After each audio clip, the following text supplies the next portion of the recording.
जय हिंद दोस्तों, मैं हूं आपका दोस्त केबी और आज के इस वीडियो में हम 3 मार्च 2021 को आरआरबी एनटीपीसी के जो पहले शिफ्ट का एग्जाम हुआ है उसमें पूछे गए जीके और करंट अफेयर्स के प्रश्नों को हम लोग डिस्कस करेंगे।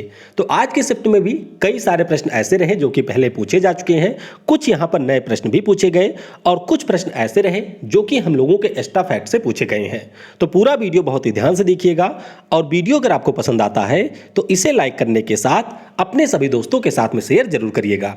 इसकी जो पीडीएफ फाइल है वह आपको टेलीग्राम चैनल केवी गुरुजी या फिर kbguruji.in के ऊपर मिल जाएगी, तो वहां से आप इसके पीडीएफ को भी डाउनलोड कर सकते हैं। तो चलिए इस वीडियो की हम शुरुआत करते हैं।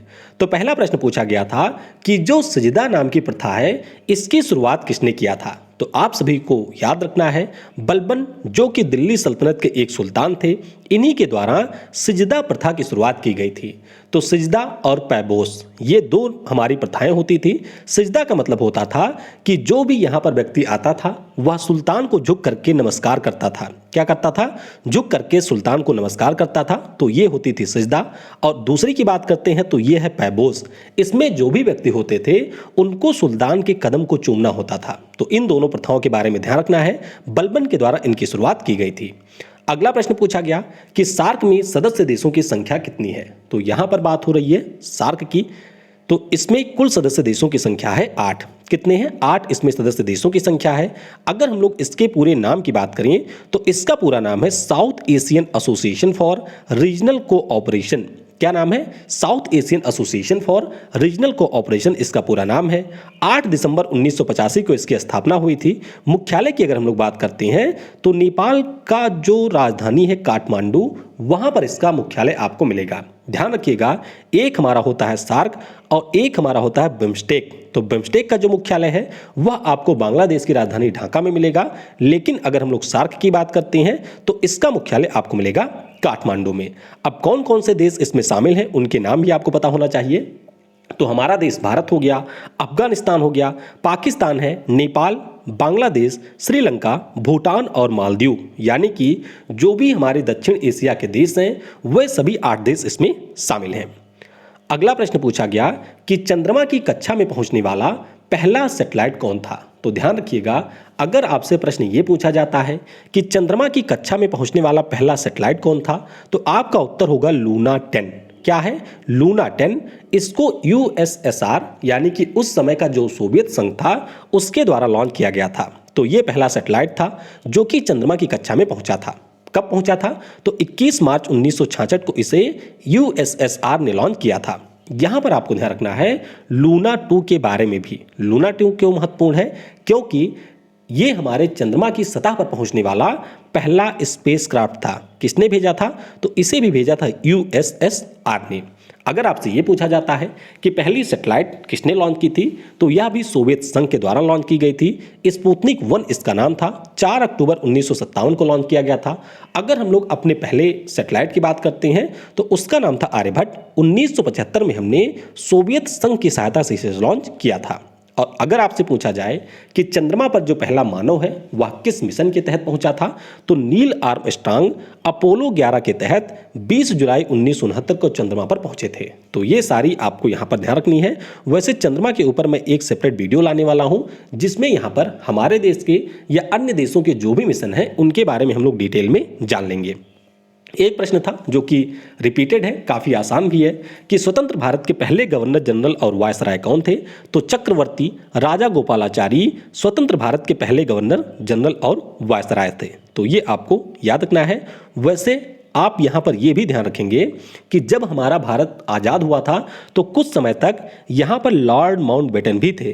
तो आपको यह भी ध्यान रखना है कि लॉर्ड माउंटबेटन थे, उसके बाद में जस्ट सी राजा गोपालाचारी यहाँ पर हमारे भारत के पहले गवर्नर जनरल और वायसराय बनते हैं। और इसके अलावा ये भारत के आखिरी वायसराय भी रहे थे। अच्छा, पहले गवर्नर जनरल और वायसराय कौन थे? तो 1858 में जब एक्ट आता है तो उसके बाद में लॉर्ड कैनिंग हमारे यहाँ के पहले गवर्नर जनरल और वायसराय बनते हैं। अगला प्रश्न पूछा गया कि कांग्रेस के किस अधिवेशन में पहली बार राष्ट्रगान गाया गया था। तो ये भी रिपीटेड क्वेश्चन है। पहली बार ये गाया गया था 1911 में। कब? 1911 में जो कलकत्ता में अधिवेशन हुआ था जिसकी अध्यक्षता की थी बिशन नारायण धर ने। तो उस समय पहली बार राष्ट्रगान को गाया गया था। तो ये पॉइंट आप ध्यान रखेंगे। राष्ट्रीय गीत के बारे में भी पूछा जाता है। तो 1896 में, कब? 1896 में रहीमतुल्ला सयानी की अध्यक्षता में जो कांग्रेस का अधिवेशन हुआ था कलकत्ता में, वहां पर राष्ट्रीय गीत पहली बार गाया गया था। तो राष्ट्रीय गान और राष्ट्रीय गीत के बारे में आपको यहां पर ध्यान रखना है। दोनों से पहले भी प्रश्न पूछे जा चुके हैं। फिर पूछा गया था कि चेरी किस राज्य का लोक नृत्य है। तो ये भी हम लोगों ने डिस्कस किया था फोक डांस वाले में कि चेरी राजस्थान का लोक नृत्य है। कहाँ का? राजस्थान का ये लोक नृत्य है। राजस्थान के अगर हम लोग अन्य लोक नृत्यों की बात करते हैं तो कलबेलिया हो गया, घूमर है, भवाई, कच्ची घोड़ी, गैर, कठपुतली, चांग, तेरा ताली, ये सारे हमारे राजस्थान के लोक नृत्य हैं। फिर पूछा गया था कि इनमें से कौन से इनपुट डिवाइस नहीं है। तो ये तो ऑलरेडी कई बार पूछा जा चुका है। इनपुट डिवाइस की बात करते हैं तो keyboard, mouse, scanner, microphone, touch screen, joystick, webcam, track ball, light pen, graphic tablet, digital camera, barcode reader. तो ये जो यहाँ पर दिए गए हैं ये सारे हमारे इनपुट डिवाइस हैं। अब इनके अलावा जो रहा होगा वह आपका इनपुट डिवाइस नहीं था। फिर पूछा गया था कि कॉपी और पेस्ट के लिए हम लोग कीबोर्ड के किस शॉर्टकट की का प्रयोग करते हैं। तो अगर आपको कुछ कॉपी करना है तो आप उसको सेलेक्ट करेंगे और उसके बाद में यूज करते हैं Ctrl+C। क्या होता है? Ctrl+C। और जो आपने यहां पर कॉपी किया है उसको आपको कहीं पर पेस्ट करना है तो उसके लिए यूज किया जाता है Ctrl+B। तो दोनों के बारे में आपको यहां पर याद रखना है। अगला प्रश्न पूछा गया कि जो लोकसभा का चुनाव 2019 में हुआ था यह कितने चरणों में संपन्न हुआ था। तो आसान सा प्रश्न है।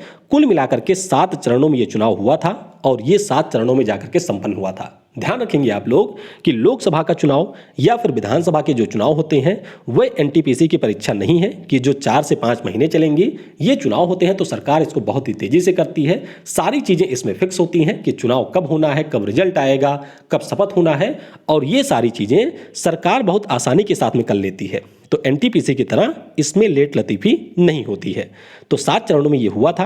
23 मई को इसका परिणाम जारी हुआ था। और यहां पर आपको ध्यान रखना है कि भारतीय जनता पार्टी ने सबसे ज्यादा 303 सीटें यहां पर जीती थी। पहले लोकसभा चुनाव से भी प्रश्न पूछा जा चुका है तो वह आपका हुआ था 1951 में। और चलिए कमेंट में यह बताइएगा कि उसमें कांग्रेस पार्टी ने कितनी सीटें जीती थी और कितनी सीटों के लिए वह चुनाव लड़ा गया था। अगला प्रश्न पूछा गया कि कंदरिया महादेव का जो मंदिर है वह कहां पर स्थित है। तो इसकी अगर हम लोग बात करते हैं तो मध्य प्रदेश में आपको मिलेगा खजुराहो और वहीं पर है कंदरिया महादेव का मंदिर। निर्माण किसने करवाया था? तो चंदेल डायनेस्टी के एक हमारे राजा थे जिनका नाम था विद्याधर। तो इन्हीं के द्वारा कंदरिया महादेव मंदिर का निर्माण करवाया गया था। अगला प्रश्न पूछा गया कि व्हाई आई एम हिंदू पुस्तक के लेखक कौन है। तो इस पुस्तक की अगर हम लोग बात करते हैं तो ये लिखा है शशि थरूर ने। तो ये पुस्तक भी ऑलरेडी पहले भी पूछी जा चुकी है और शशि थरूर की कई पुस्तकों से पहले भी प्रश्न पूछा जा चुका है। पुस्तक और लेखक वाले वीडियो में हमने इनकी बहुत सारी पुस्तकों के बारे में डिस्कस भी किया था, जैसे कि एन इरा ऑफ डार्कनेस, ये बहुत ही महत्वपूर्ण है, द पैराडॉक्सल पीएम, इसके अलावा द ग्रेट इंडियन नॉवेल, फिर आपका है पैक्स इंडिका, उसके बाद में the Hindu way and introduction to Hinduism, उसके बाद में है राइट नाम की पुस्तक, केरल गॉड्स ओन कंट्री, ये पुस्तक भी इन्होंने लिखी है, India the future is now और इंडिया शास्त्रा, ये पुस्तक भी शशि थरूर की है, सो business, notes from the hinterland. तो ये जो सारी पुस्तकें दी गई हैं ये कांग्रेस पार्टी के वर्तमान सांसद शशि थरूर जी के द्वारा लिखी गई है। अगला प्रश्न पूछा गया कि जो हमारी 11वीं पंचवर्षीय योजना थी इसमें सरकार के द्वारा कितने जीडीपी ग्रोथ रेट का टारगेट रखा गया था। तो टारगेट रखा गया था 9% का। कितना? 9% का यहां पर टारगेट रखा गया था, लेकिन हमने अचीव किया था 8%। कितना? 8% हमने अचीव किया था। आपको ध्यान रखना है कि जो हमारी 11वीं पंचवर्षीय योजना थी यह 2007 से लेकर के 2012 तक चली थी। कब? 2007 से 2012 तक। आप देख रहे होंगे कि टारगेट हमने 9 का रखा था, अचीव हमने 8 किया, लेकिन हमारी जितनी भी 12 पंचवर्षीय योजनाएं रही हैं उन सभी में सबसे ज्यादा जो ग्रोथ है वह हमने 11वीं पंचवर्षीय योजना में प्राप्त किया था। तो ये पॉइंट भी आपको ध्यान रखना है कि सबसे ज्यादा ग्रोथ हमने 11वीं पंचवर्षीय योजना में प्राप्त किया था और यह था 8%। हालांकि टारगेट हमने 9% का रखा था। अगला प्रश्न पूछा गया कि वनस्पति विज्ञान के जनक कौन है। तो अगर हम लोग वनस्पति विज्ञान के जनक की बात करते हैं तो ये है थियोफ्रेस्टस। कौन है? थियोफ्रेस्टस हमारे बॉटनी के जनक कहे जाते हैं। अगर आपसे पूछा जाए कि जूलॉजी यानी कि जो जंतु विज्ञान है उसके जनक कौन है, तो अरिस्टोटल, जिन्हें हम लोग अरस्तु के नाम से जानते हैं, ये हमारे जंतु विज्ञान के जनक हैं। इसी प्रकार से अगर हम लोग भूगोल की बात करते हैं तो इरेटोस्थनीज जो हैं ये भूगोल के जनक हैं यानी कि ज्योग्राफी के जनक हैं। अगर हम लोग हिस्ट्री की बात करते हैं तो इसके हेरोडोटस जनक माने जाते हैं। अर्थशास्त्र की बात करते हैं तो एडम स्मिथ इसके जनक माने जाते हैं। तो ये आपके महत्वपूर्ण विषय हैं, इनके बारे में भी आपको थोड़ा सा ध्यान रखना है। अगला प्रश्न पूछा गया कि किम जोंग उन किस देश का शासक है? तो किम जोंग उन की बात करते हैं तो ये उत्तर कोरिया के शासक हैं। कहाँ के? उत्तर कोरिया देश के शासक हैं किम जोंग उन। और कल ही आपका पूछा गया था उत्तर कोरिया से ही प्रश्न कि किस देश को हर्मिट किंगडम या फिर जोगियों का देश कहा जाता है, तो वह भी आपका है उत्तर कोरिया। तो इसके बारे में आपको याद रखना है। अगला प्रश्न पूछा गया कि अमर्त्य सेन को किस क्षेत्र में नोबेल पुरस्कार दिया गया था? अब एग्जैक्ट क्वेश्चन ऐसे ही था या कुछ अलग प्रकार से पूछा गया था, नीचे कमेंट में आप जरूर बताइएगा। तो अमर्त्य सेन की अगर हम लोग बात करते हैं तो इनको अर्थशास्त्र यानी कि इकोनॉमिक्स के फील्ड में नोबेल पुरस्कार दिया गया था 1998 में। कब? 1998 में इनको यह पुरस्कार मिला था। इसके अलावा आपको ध्यान रखना है कि 2019 में जिन 3 लोगों को नोबेल पुरस्कार मिला था अर्थशास्त्र में, उनमें से एक भारतीय भी थे। इनका नाम था अभिजीत बनर्जी। तो 2019 में किसे मिला था? अभिजीत बनर्जी। इसके अलावा इनकी वाइफ थी एस्टर डुफ्लो और माइकल क्रीमर। तो इन 3 लोगों को 2019 में मिला था। 2020 की अगर हम लोग बात करते हैं तो एक है रॉबर्ट विल्सन और एक थे पाल आल मिलग्रोम। इन दोनों को 2020 में मिला हुआ है। तो इसके बारे में भी आप थोड़ा सा आइडिया रखेंगे। एक प्रश्न आया था कुंभ मेले से। अब एग्जैक्ट क्वेश्चन क्या था वह मुझे यहां पर नहीं मिल पाया है, बस यही बताया गया कि कुंभ मेले से प्रश्न आया था। तो प्रश्न एग्जैक्ट क्या था वह आप नीचे कमेंट में बताइएगा। फिलहाल के लिए कुंभ मेले से जुड़े हुए कुछ चीजें मैं आपको बता देता हूं जो कि पहले एनटीपीसी में पूछी जा चुकी है। कुंभ मेले की अगर हम लोग बात करते हैं तो जो महाकुंभ होता है वह आपका प्रत्येक 12 सालों पर लगता है। जो हमारा कुंभ मेला होता है वह प्रत्येक 6 वर्षों पर लगाया जाता है। इसके अलावा 4 हमारे देश में ऐसे स्थान हैं जहां पर कुंभ मेले का आयोजन होता है। तो इस समय यानी कि 2021 में यह हरिद्वार में हो रहा है, उत्तराखंड में गंगा नदी के किनारे।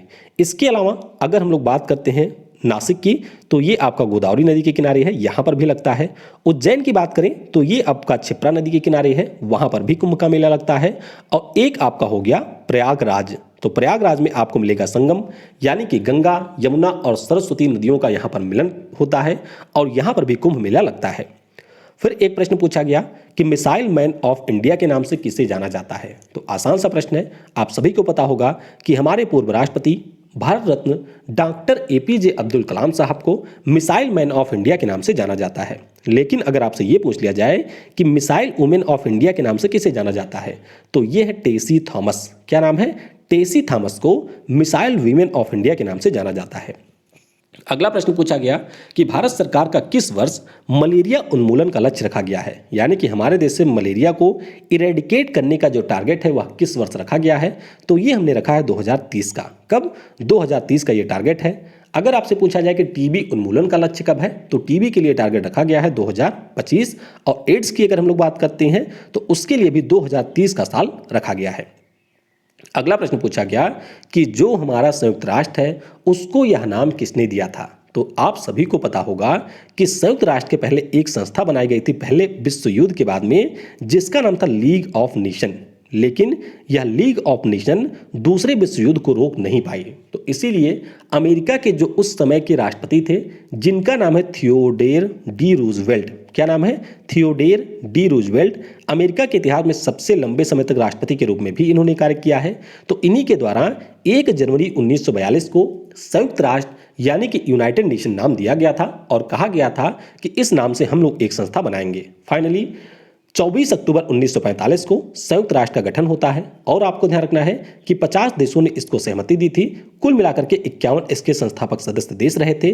भारत भी इसका संस्थापक सदस्य देश रहा है। तो संयुक्त राष्ट्र के बारे में आपको अच्छे से पढ़ करके जाना है क्योंकि लगभग 30 से 35 प्रश्न डायरेक्टली यूनाइटेड नेशन से पूछे जा चुके हैं। इसके ऊपर भी मैंने सेपरेट वीडियो बना रखी है, उसकी लिंक आपको ऊपर आई बटन पर मिल जाएगी। फिर पूछा गया कि आरबीआई का मुख्यालय कहां पर स्थित है? तो जब हमारे यहां पर 1 अप्रैल 1935 को आरबीआई की स्थापना हुई थी तब इसका जो मुख्यालय है वह बनाया गया था कोलकाता में। लेकिन अगर हम लोग वर्तमान समय की बात करते हैं तो वर्तमान में इसका मुख्यालय है मुंबई में। तो ये पॉइंट आप ध्यान रखेंगे। 1 अप्रैल 1935 को स्थापना हुई थी। इस समय 25वें नंबर के गवर्नर कौन है, तो वो है शक्तिकांत दास जी। जब हमारे यहाँ पर विमुद्रीकरण हुआ था यानी कि डीमोनेटाइजेशन हुआ था तो उर्जित पटेल इसके गवर्नर थे। अगर पहले गवर्नर के बारे में पूछा जाए तो आसबोर्न स्मिथ पहले गवर्नर थे। अगर पहले भारतीय गवर्नर के बारे में पूछा जाए तो सीडी देशमुख साहब इसके पहले भारतीय गवर्नर थे। तो ये सारी चीजें आपको याद रखनी है। उसके बाद में एक प्रश्न पूछा गया कि सिख धर्म के पहले गुरु कौन थे, यानी कि किसके द्वारा सिख धर्म की स्थापना की गई थी। तो हमारे गुरु नानक देव जी को सिख धर्म का पहला गुरु माना जाता है, यानी कि इन्हीं के द्वारा सिख धर्म की स्थापना की गई थी। 10वें नंबर की अगर हम लोग गुरु की बात करते हैं तो ये आपके हैं गुरु गोविंद सिंह। कौन है, आखिरी गुरु, यानी कि 10वें नंबर के गुरु हैं गुरु गोविंद सिंह जी। एक प्रश्न पूछा गया था कि मृगनैनी महल कहां पर स्थित है। तो मृगनैनी महल की अगर हम लोग बात करते हैं तो मध्य प्रदेश के ग्वालियर में आपको मिलेगा। इसे हम लोग गुजरी महल के नाम से भी जानते हैं। किस नाम से, गुजरी महल के नाम से भी जानते हैं। और ग्वालियर के एक हमारे राजा थे जिनका नाम था राजा मान सिंह। तो इनके द्वारा इनकी वाइफ जो थी मृगनैनी, उनके लिए यह महल बनवाया गया था। तो ध्यान रखिएगा, मृगनैनी महल जो है वह आपको मध्य प्रदेश के ग्वालियर में मिलेगा। एक प्रश्न कोई प्रोटोजोआ से था, तो एग्जैक्ट प्रश्न क्या था आप नीचे कमेंट में बता सकते हैं। परासरण यानी कि ऑस्मोसिस से भी एक प्रश्न पूछा गया था, तो एग्जैक्ट प्रश्न क्या था आप नीचे कमेंट में बता सकते हैं। इसके अलावा जो भी अन्य प्रश्न पूछे गए थे उन प्रश्नों के बारे में भी आप नीचे कमेंट में बता सकते हैं, या फिर इनमें से कौन सा प्रश्न नहीं पूछा गया था या अलग तरीके से पूछा गया था उसके बारे में भी आप नीचे कमेंट में लिख सकते हैं। तो वीडियो को समय देने के लिए आप सभी को बहुत बहुत धन्यवाद। Thanks for watching. जय हिंद, जय भारत, और सबसे जरूरी, पढ़ेगा भारत तो बढ़ेगा भारत।